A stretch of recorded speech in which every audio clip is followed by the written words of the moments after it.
Welcome to the Verse by Verse Bible Study.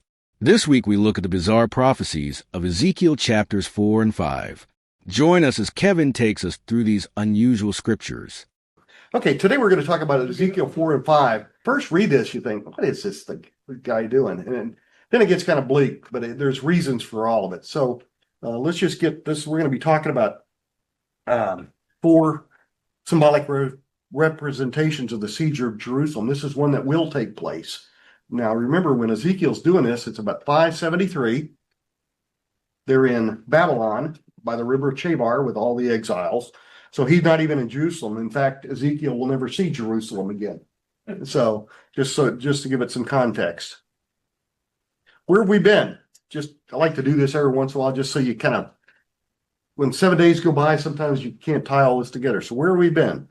Chapter 1, we saw Ezekiel's vision of God and a heavenly angels. Chapter 2, Ezekiel's call and preparation by God for what he's about to do. Where are we going this week? Okay, this thing is divided into about four different symbolic representations of the siege. So one being Ezekiel builds a model of Jerusalem. Why is he doing that? I don't know. Days of punishment, predicts those coming. Famine in the city, predicts that coming. And then a sword against the city. God's going to take a sword to the city.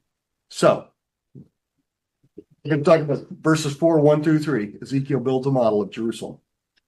Okay. Somebody want to read Ezekiel 4, 1 to 2? Put it in front of you and draw the city of Jerusalem on it. Then lay siege to it. Erect siege works against it. Build a ramp up to it. Set up camps against it. And put battering rams around it. Okay. This is pretty interesting now. A clay tablet is typically, in those days, the standard size was about 1 foot square. This thing is a little bit more elaborate. Anyway, this is a pretty good dramatic representation. You can see he's building a tablet with what it looks more like a model of Jerusalem. The commentaries refer to it as a map, a model. It could have been very crude. It could have been very sophisticated. Since he's going to be laying around it for 430 days, I thought they should have put some effort into it. But you'll see some of the representation to note. But you can see here he's got the walled city of Jerusalem with the temple in the middle, and he's working on some details of the buildings around it. So, strange instruction for God, but there's a reason for it. Okay, this is an actual picture of a clay tablet that has a map on it. And that's they are usually about 1 foot square. This one's chipped up a little bit, but that's probably what this thing will look more like. Just guessing. Okay, but if Ezekiel's projects are anything like mine, they grow in scope as they go along. That was a very crowded city. Yeah. Well, I think they built close together for real.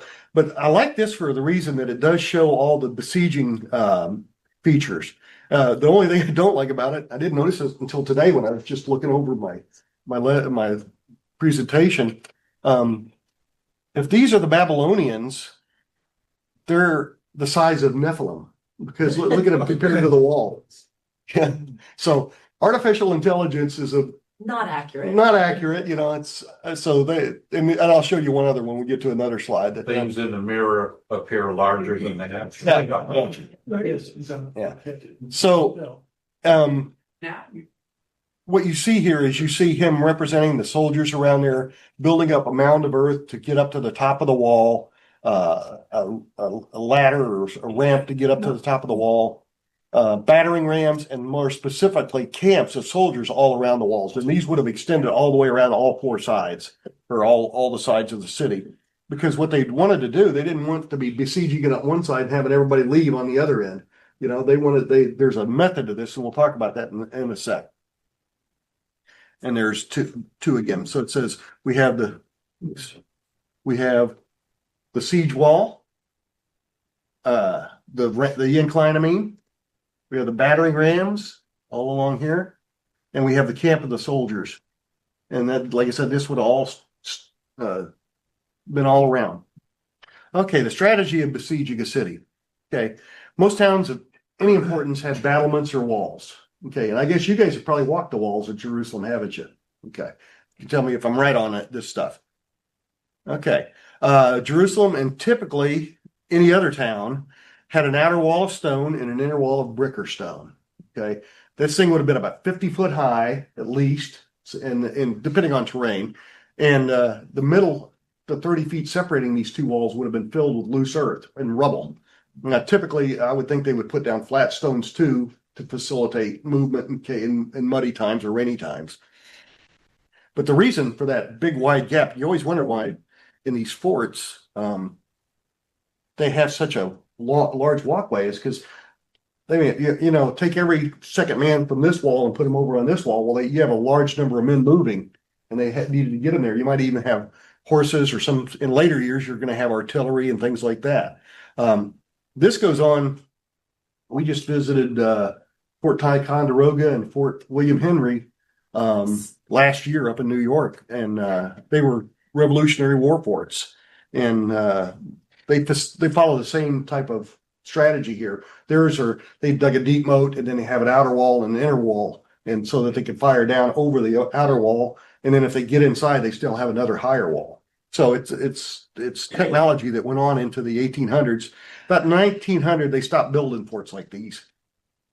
Okay. So you can see just from what we saw there, breaking into this kind of fortified city wasn't really an easy task. So they built siege ramps, battering ramps, and camps around it to prevent the people inside from getting out. Okay. And they wanted to harry them, annoy them, but most of all, they want to keep them in place and wait till their food and water ran out. And I think in Jerusalem, who was it that found a well and brought it inside the city? What king was that? King Hezekiah. They had a water source in Jerusalem later, probably because of this. Okay, somebody want to read Ezekiel 4:3? I couldn't resist it. These guys crack me up. 4:3. Then take an iron pan, place it at an iron wall between you and the city, and turn your face toward it. It will be under siege, and you shall besiege it. This will be a sign to the people of Israel. Okay. Okay. What's this iron pan thing? Iron plate. It said an iron plate, but it probably was a cooking griddle, or it could have been a skillet type utensil. Taken because he was a priest, and he might have been mixing up cereal offerings and everything like that. So it might have been taken from his religious accoutrements that he had. Why did he do that? He was told to get an iron plate and place it between his face and the model of Jerusalem. Now, by this time, Ezekiel would have dragged this clay tile outside of his house, laid in the street, so people walking by would come over and go, "What's that?" And most of them would have either never been to Jerusalem, born after Jerusalem, or they might have been born in Jerusalem and recognized it. But it gave him an opportunity to say, "This is Jerusalem." Well, why are you laying on your right side? And why are you got a metal piece between your face and the model of Jerusalem? He says, because God is going to turn his face away from us. Okay. So he gets to explain this. Yeah. Okay. You see a guy laying there with a piece of steel between his face and a model that he's got. You got to go over and ask questions, right? It's not your everyday thing. So this was to be a symbol of God hiding his face from his people. And this is a common theme, and we'll talk about that. This fulfills the covenant curse predictions against them. Leviticus 26:17. Okay, here it is. I will set my face against you so that you will be defeated by your enemies. Those who hate you will rule over you, and you will flee even when no one is pursuing you. 31:17-18. My anger will burn against them on that day. I will abandon them and hide my face from them so that they will become easy prey. Many troubles and afflictions will come to them on that day. They will say, haven't these troubles come to us because our God is no longer with us?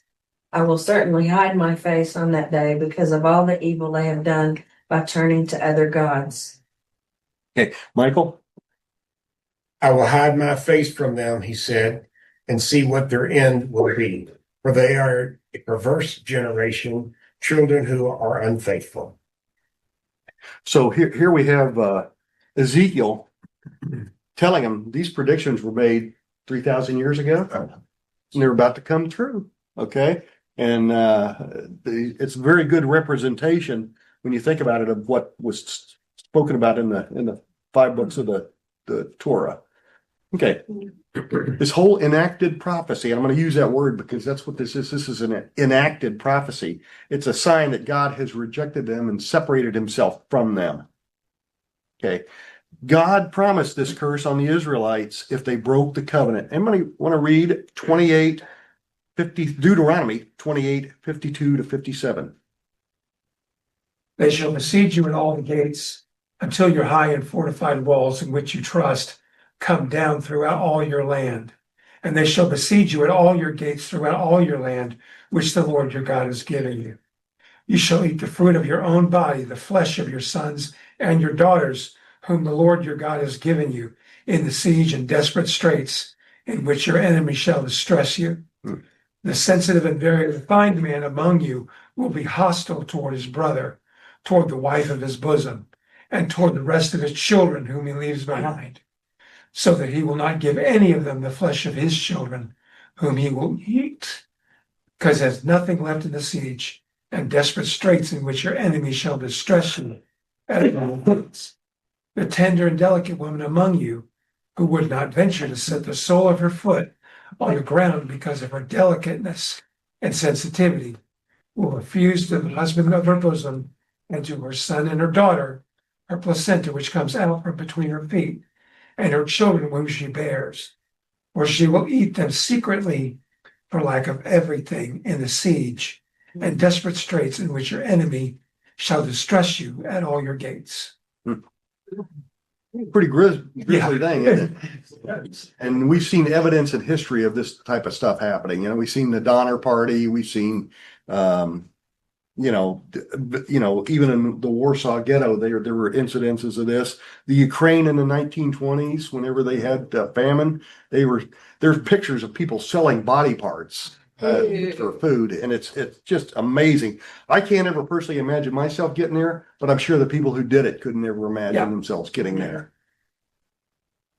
Okay, this is another attempt by me at artificial intelligence, and Steve and Jerry and I are experts in artificial intelligence, right? Yeah. We're all artificially intelligent. But I had to do a couple of tries on this one, and I think it came out pretty good. The only thing I couldn't do is get it to make him lay on his right side or his left side. I'd try to both. And originally it put that big thing that looks like either a shield or a bogey wheel from a King Tiger tank or something like that, and I put it in front of his face. So I said, make it smaller, and they took it and put it and leaned it against the wall. And what is that? So anyway, this is kind of what he would be doing, except he'd be laying on his side. The symbolism there is interesting because notice the shield is cracked. Yeah. And if you think about what God's saying here is it doesn't matter what you think your defenses are going to do for you. So God took care of this for you. It's going to happen. Yeah. Okay. So I'm going to just get you to read this and we'll talk about it a little bit. Ezekiel 4:4-8. Then lie on your left side and put the sin of the people of Israel upon yourself. You are to bear their sin for the number of days you lie on your side. I have assigned you the same number of days as the years of their sin. So for 390 days you will bear the sin of the people of Israel. After you have finished this, lie down again, this time on your right side, and bear the sin of the people of Judah. I have assigned you 40 days for each year. Mm-hmm. Turn your face toward the siege of Jerusalem and with bared arm prophesy against her. I will tie you up with ropes so that you cannot turn from one side to the other until you have finished the days of your siege. There's a lot going on here. When you just read it, you don't really pick it up, but there is a lot going on here. Okay. Ezekiel bears the iniquity of Israel and Judah. You remember that Israel is the northern kingdom, Judah is the southern kingdom. They were split off. Internal politics had caused them to split. Israel couldn't go to Jerusalem to worship in one place, which is what God commanded. So Ezekiel's going to do that. He's going to tell him he's going to actually bear the feeling of the iniquity of Israel and Judah in his body during this enactment of prophecy. He tells them to face the siege, unable to see it because of the iron pot, and prophesy against Jerusalem. Okay. Okay. He's going to bear his arm, whichever arm is up, I assume, to indicate a readiness for action. In other words, God was ready, willing, and able to act against the city. In fact, action is imminent. Okay. You're getting one tell on this, and it is going to happen. Okay. God said he would restrain him, and that would keep him from turning from his right side to his left side at the inappropriate time. So, okay, now I put this up because I was going through looking for images, and I didn't quite get what I wanted, but she's got all the elements there. She's got some sort of camouflage, which I'm sure is accurate to Babylon captivity. She's got a rope for restraint.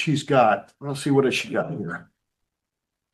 You've got bread, yeah, which is way more than she's got water. She's got a clay tablet. I don't know what this stuff is. So, but she's got all the elements. So she's got. I make a joke, but she's trying. Okay. Okay, and here's two more that I pull out. These are not AI, but it just goes to prove the one on the right just goes to prove that you can do this simulation with a box of Kleenex and a bunch of number 2 Eberhard Faber pencils and a cookie sheet, it looks like. The one on the left, I just kind of got amused at because it does have a clay tablet in the middle, but it's got little green army men around it. The steel pot is the top off a Tupperware container, and the little body of Ezekiel is bound by rope. So it's got all the elements. So did Ezekiel lay on his side 430 days, 24/7? Good question. That's a good question, isn't it? Okay. And here's another AI thing that you do. I put in Ezekiel punching a time clock. And it came up with a modern guy punching a time clock. So I said, make the modern guy Ezekiel, the biblical Ezekiel, and it came up pretty good. So the reason I did that is the commentaries and scholars and all the enactment prophecies, studying the other enactment prophecies in the Bible, tell us these enactments were for public viewing. Okay, they weren't meant to be punishment for Ezekiel. They were meant to be publicly viewed by other people, and that's what needed to happen. So, with that being said, he probably would have laid out a clay mapper model out in the street, or left it out there, and would have just gone out and laid down for the time in the morning when people were going to work and when people were going to market and when they came home again. Okay, and after that, he was pretty much done. What we don't realize until electric illumination or gas illumination, I guess, people didn't go out at night because not only were there wild animals and thieves, but if you were walking down a road and there was a chuck hole, you could step in it and break your leg. So people did not move about at night. Okay, so they wouldn't have been anybody out there to see him, so he probably came inside. Okay, he probably went inside, spent the night in bed, safe, and omitting his meager public display rations, because they're going to talk about he's going to be eating what they will be eating during the siege and during the famine. Okay, and it's not much. Okay, the days of punishment. Just want to bring up one thing that's significant here. The Egyptian bondage was 430 years with Israel united, the Assyrian and Babylonian, and these numbers were fudged a little bit by Ezekiel because it should have been about 397 years for the northern kingdom to be in bondage and about 46 years for southern kingdom.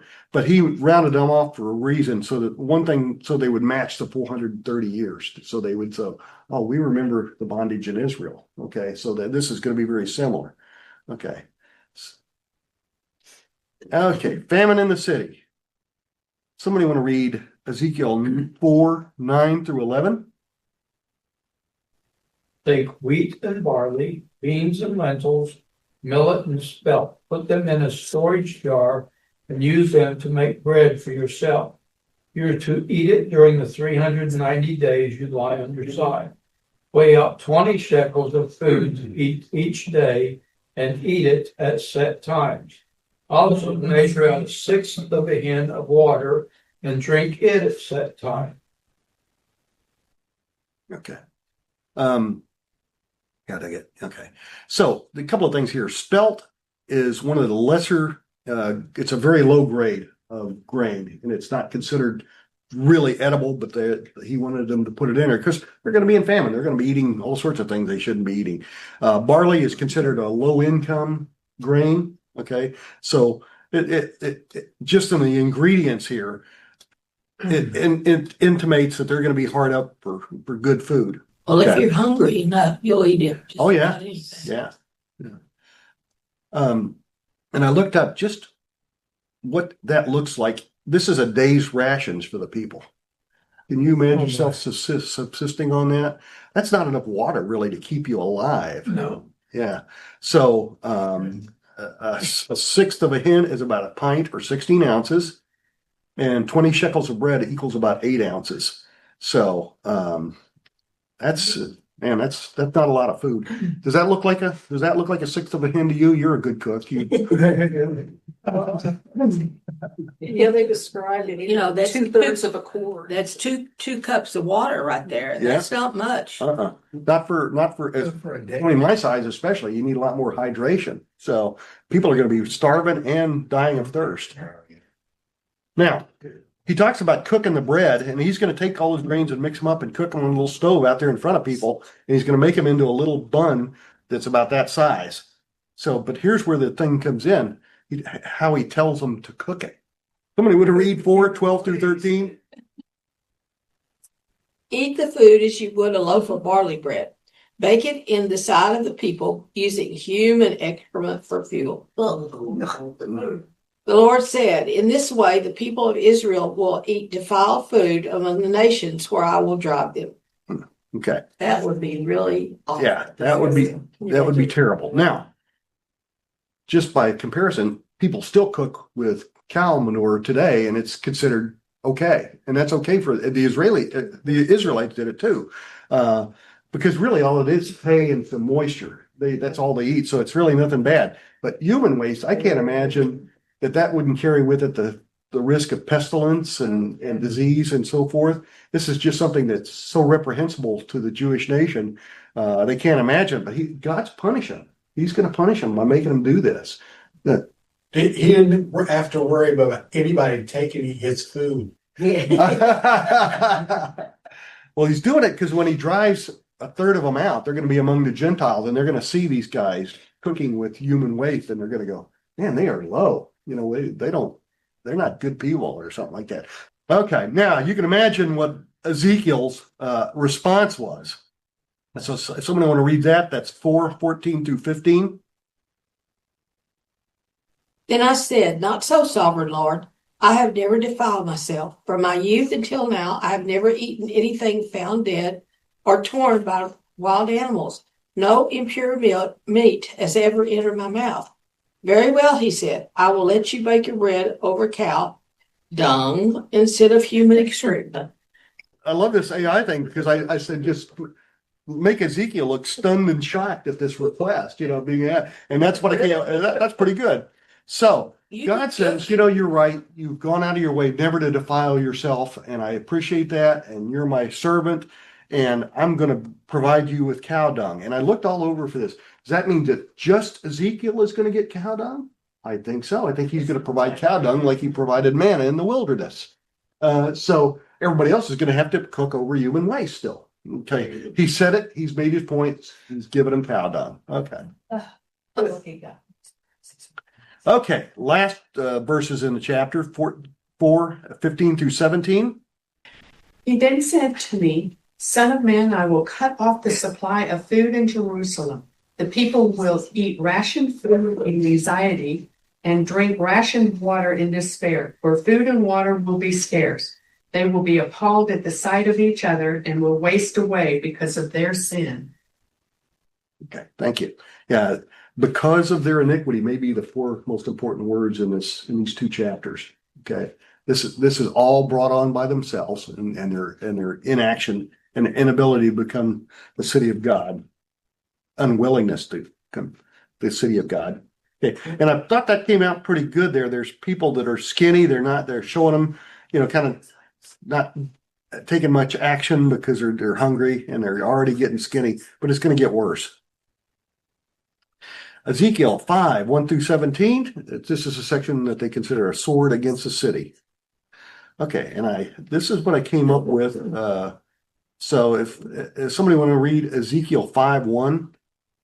Son of man, take up a sharp sword, use it as a barber's razor, and pass it over your head and your beard.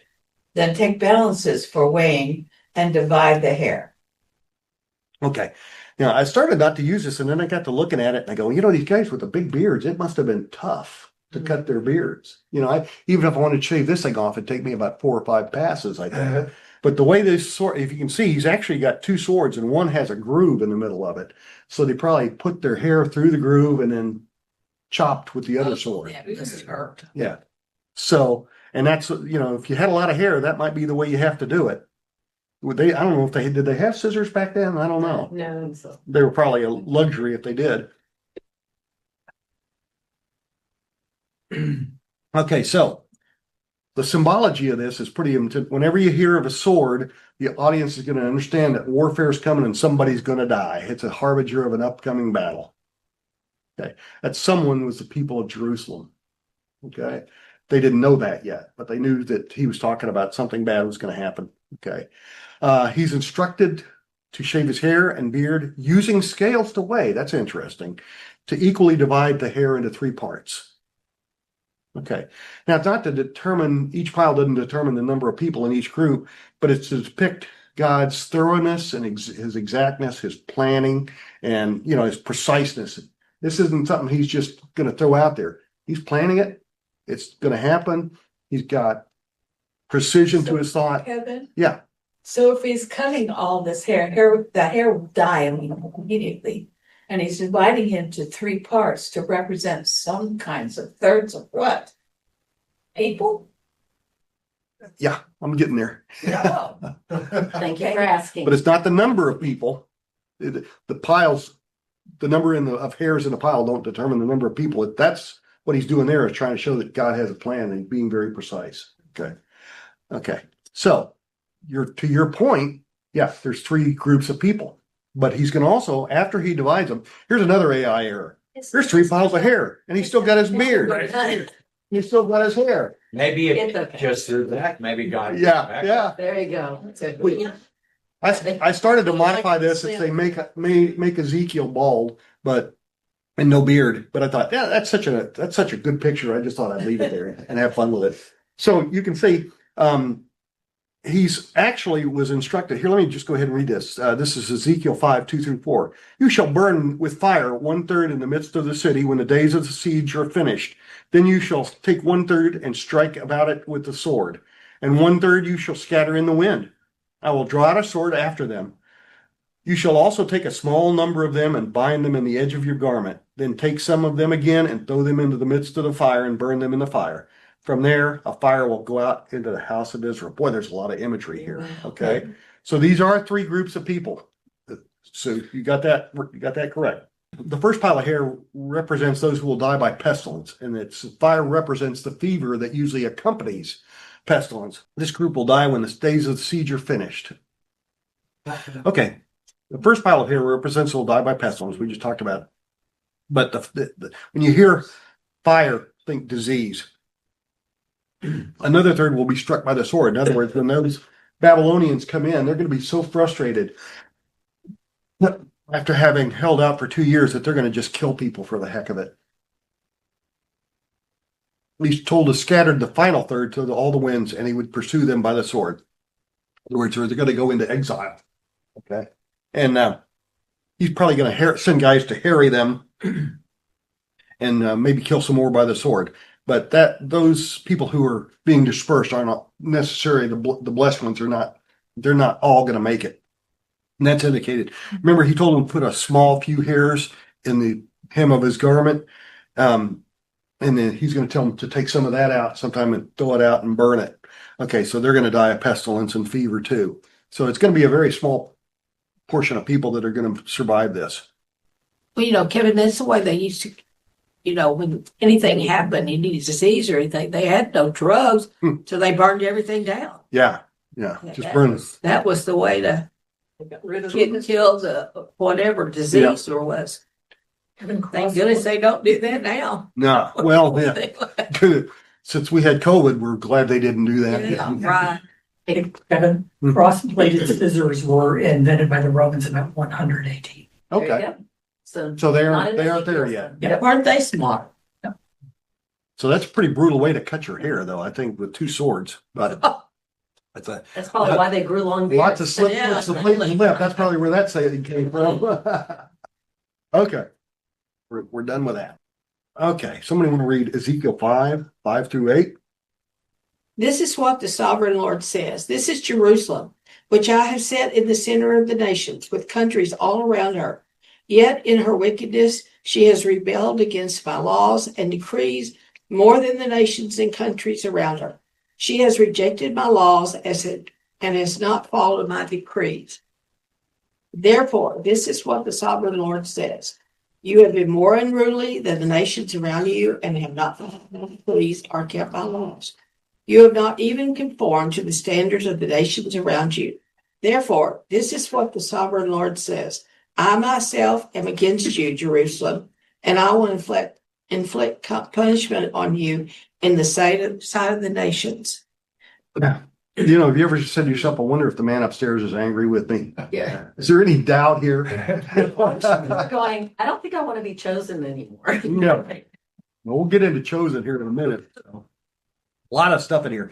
Well, basically, what he's saying, Jerusalem, you were supposed to be better than everybody else. You're supposed to be a light to the nations and a light to the Gentiles, and you're the worst. And the people around you, they're not doing anything, or they're doing everything you're doing, but I've never given them the laws and the legislation, so they're not accountable. You are. Okay, we talked about that last week, I think. Humiliation before all the nations. Disobedience was Israel's problem, and Ezekiel told him exactly that. The prophets we hold so dear are the prophets that everybody hated because they were telling people what they didn't want to hear, and the temple prophets were telling them what they wanted to hear. Okay.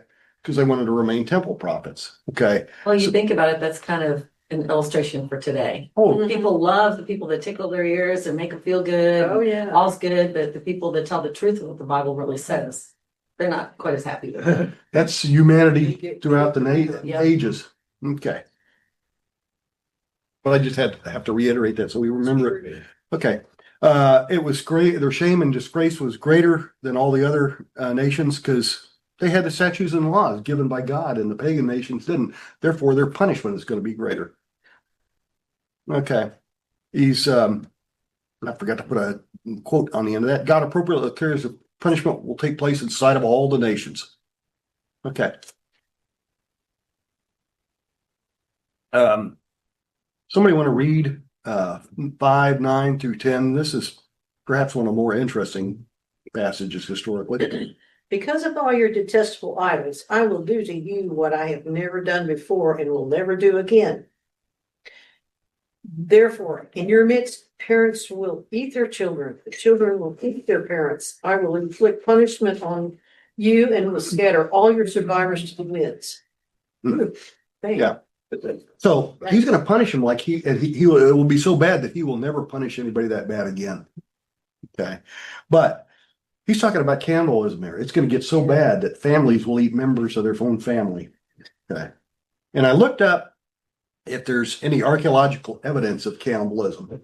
And it's interesting because they've started to find some really horrible things in Ireland, cemeteries full of babies that were taken somewhere and apparently aborted or they died or something like that. And they're finding them buried. They found 2 or 3 of them right now over there. And this was in the 1920s through the 1970s.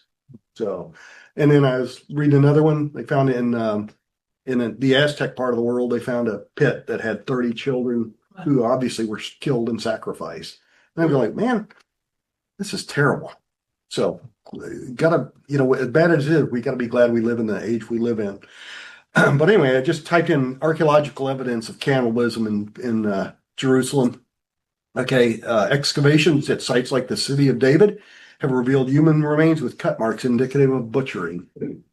That's the city of David. That's a section inside Jerusalem. Analysis of bones from the first temple period shows signs of cooking and processing similar to animal remains. In other words, cooking bones that they found similar cuts and all that, and cooking on animal remains. They found human bones that do the same thing. Okay. Historical text included in the Bible reference incidences of cannibalism during sieges, providing context to the archaeological findings. They can tell by dating them when it happened, and it would have happened during a siege. Okay. Radiocarbon dating of remains suggests these practices occurred during times of extreme famine or crisis. That's what we're talking about. Studies of isotopic composition in bones indicate a diet that included human flesh, supporting the evidence of cannibalism. In other words, they can examine bones and tell what the diet was. So, Thank you for not AIing a picture. Amen. I sat there and I went, "Do I want to? I don't even want to see it. If I do, so I didn't type it in. I didn't even try. Appropriate. But I'm glad you do it. What You did I jumped just say? ahead one. Okay. So this is kind of repetitive, but it tells one important point here. Ezekiel 5:11 through 12. Somebody? Therefore, as surely as I live, declares the sovereign Lord, because you have defiled my sanctuary with all your vile images and detestable practices, I myself will shave you. I will not look on you with pity or spare you. A third of your people will die of the plague or perish by famine inside you. A third will fall by the sword outside your walls, and a third I will scatter to the winds and pursue with drawn sword. Okay. Yeah. And he's telling me again the one third. But the thing here is he's been telling them since they took their idols out of Egypt, get rid of your idols. And now Jerusalem, that's supposed to be the city of God, is just an abomination of idolatry. Now, I started not to do this because I didn't want to step on anybody's toes, but we're about to serve abruptly from Ezekiel 5:11 to Ezekiel 8:7 through 18, just because I think it provides an imagery of what Israeli culture was like back then. We're going to swerve back to Ezekiel 5 shortly, so just hang on. But I want you to know we're switching from chapter 5 to chapter 8 for illustrative purposes. Okay, this is actually Ezekiel 5:11. Therefore, as I live, says the Lord God, surely because you have defiled my sanctuary with all your detestable things and all your abominations, therefore I will diminish you. My eye will not spare, nor will I have any pity. This is one of the first things that Ezekiel saw when he was taken to a temple, supposedly the temple. He saw the first thing was an idol that might have looked like that. You can see, how'd that come out on there? Can you see that okay? Yeah. Okay. Okay, the next thing, and this is Ezekiel 8:7 through 10. Somebody want to read that? Then he brought me to the entrance to the court. I looked and saw a hole in the wall. He said to me, "Son of man, now dig into the wall." So I dug into the wall and saw a doorway there. He said to me, "Go in and see the wicked and detestable things that they are doing here." So I went in and looked and saw portrayed all over the walls all kinds of crawling things and unclean animals and all the idols of Israel. But you can see what he's saying is these priests have gone in and switched allegiances from God to whatever weird religious cultic fashion, and they painted on the walls of the temple, God's sanctuary, all these images of people or things to worship. So I think that's a pretty good depiction of it there. Kevin, when I was looking at this and thinking about it, what came to me is on the surface, the wall that people are putting forward is godly. Mm-hmm. But he said, dig into the wall, get under the surface behind the mask, mm-hmm. and see what's in the hearts of people. Yeah. And this is what he's seeing in the hearts of people. So it's, in other words, they're outwardly holy, but inwardly they're corrupt. Okay. The one thing I heard is Pope Leo came out and denounced people worshiping Mother Earth this week. And they said, the earth is not something to be worshipped. In other words, all this Gaia worship and all that nonsense. He actually came out and said, don't do it. Wow. So good for him. Yes. Yeah. He could be a Baptist someday. Who was it that said that? Pope Leo, the new one. Do you think it'd be fair to say that at this point in time, Israel and Judah had broken the Mosaic covenant? Oh, yeah. Oh, Yeah, that's without a doubt. So, and I think that'll be on one of my slides here, but yeah, Well, and what's the first commandment? I'll show. Yeah, I will other God before me. Yeah. And Yeah. Going to the next one. And I did this. These are women weeping in the temple to the fertility goddess Tammuz. You know, they're infertile, so they're in there weeping and crying and trying to become fertile. So they're worshiping a god other than God. Men facing east in the doorway of the temple, worshiping the sun. So we got sun worship. So pretty primitive, but they do it. Okay. Simon. Huh? Sidebar. And this came up. Thank you. I'm gonna get you to do that effect every time. Kept thinking, wait a minute, which temple is this? You know, and I got to looking. There's no temple right now. This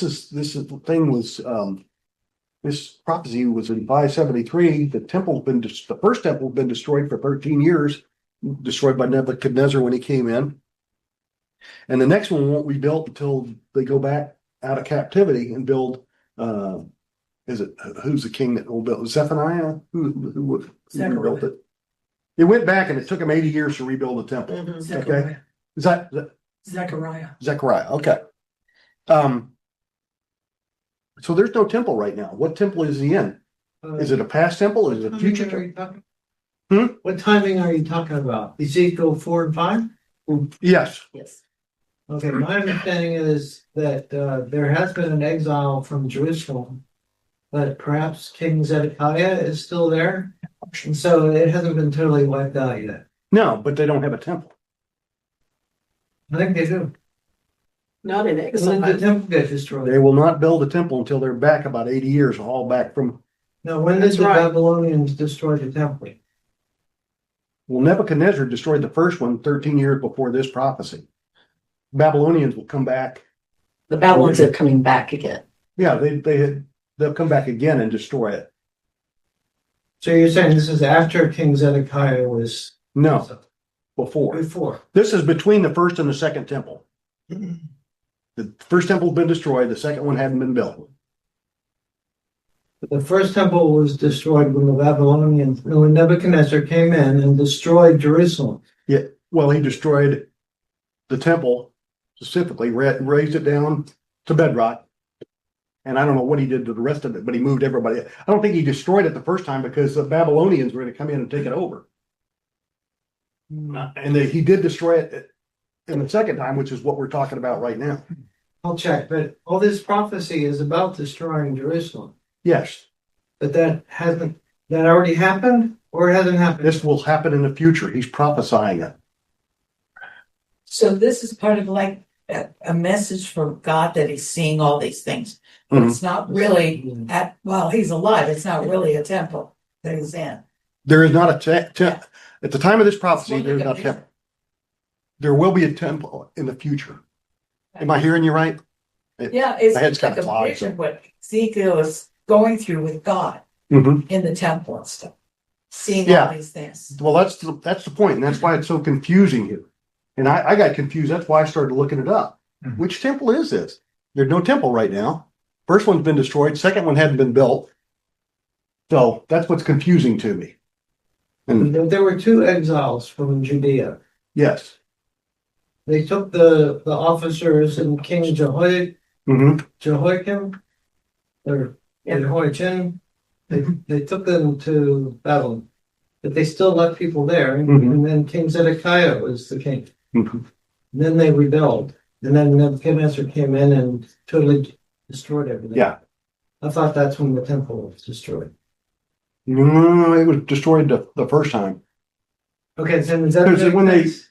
Doesn't make sense that Ezekiel is prophesying the destruction of Jerusalem if it already happened. Precisely.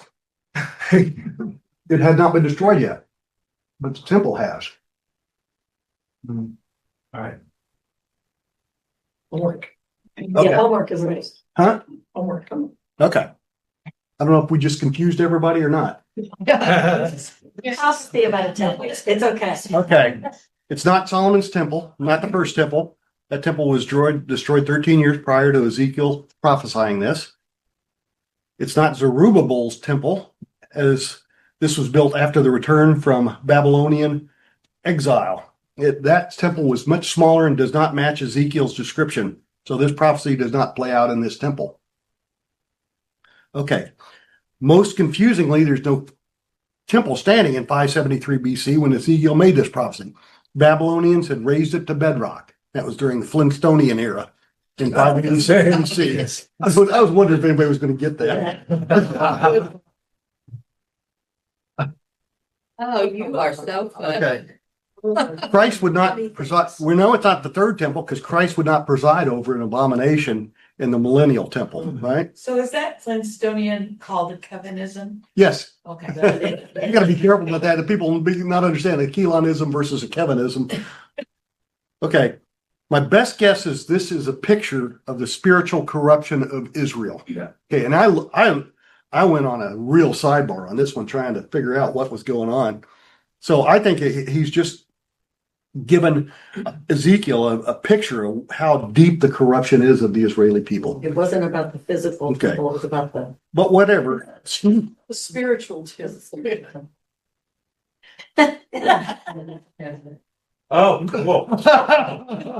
Not a problem.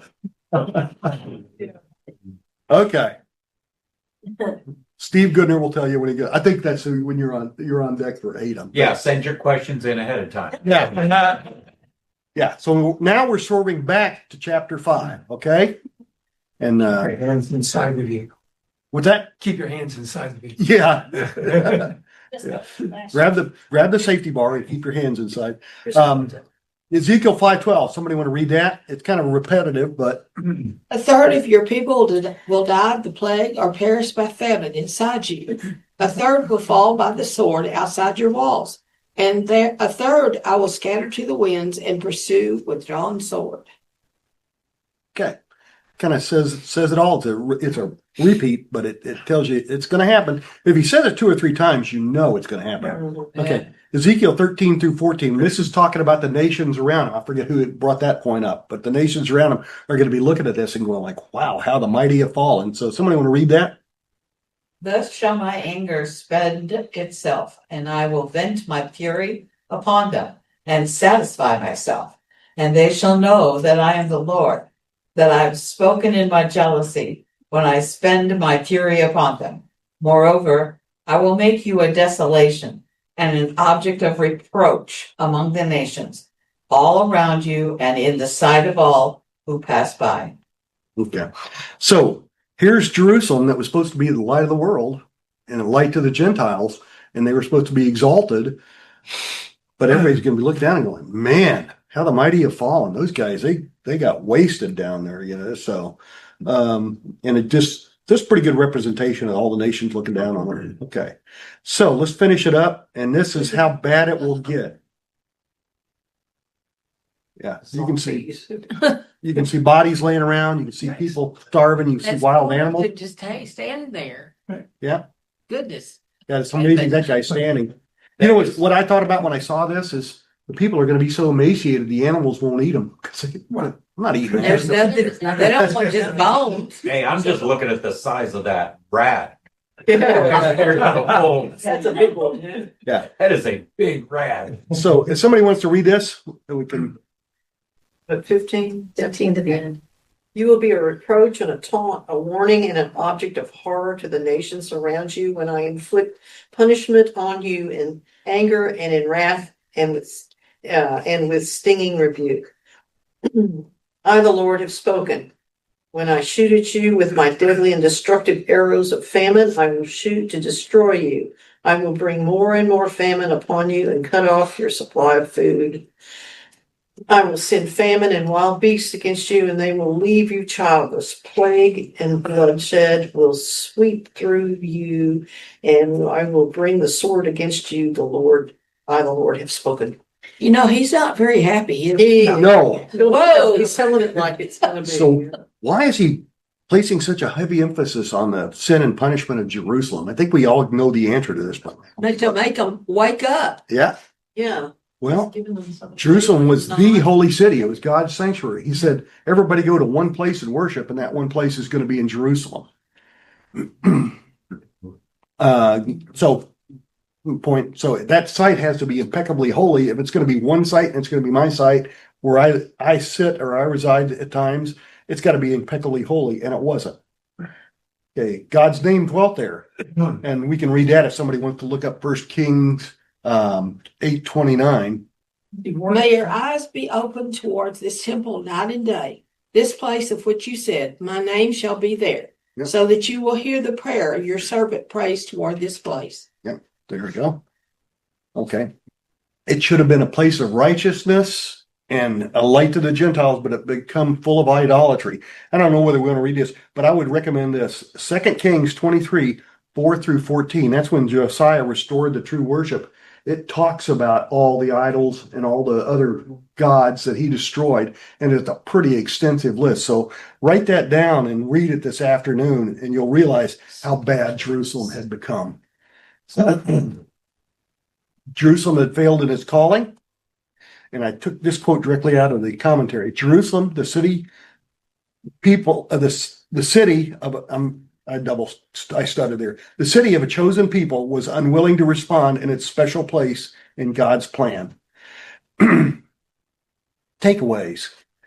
This study is probably it's a study in wasted potential of the most major proportions. Most of the churches in Revelations 2 and 3, and we've all said this, were lambasted in responses to disobedience and failing to serve the Lord. Okay. Jerusalem's supposed to be holy, but was not. And that just ended in disaster. Or, well, he's prophesying the disaster that will happen to Jerusalem. Our call as a Christian is to be holy. People hear words, but they see actions. In other words, you can talk all one about being a Christian, but if you're not acting like it, they're not gonna think. So the Jewish people go like, we're God's chosen people, but we're not acting like it. Okay. Trouble with being the chosen people is you have to act like it. We're chosen people. Christians too. Yep. We're chosen people too, so act like it.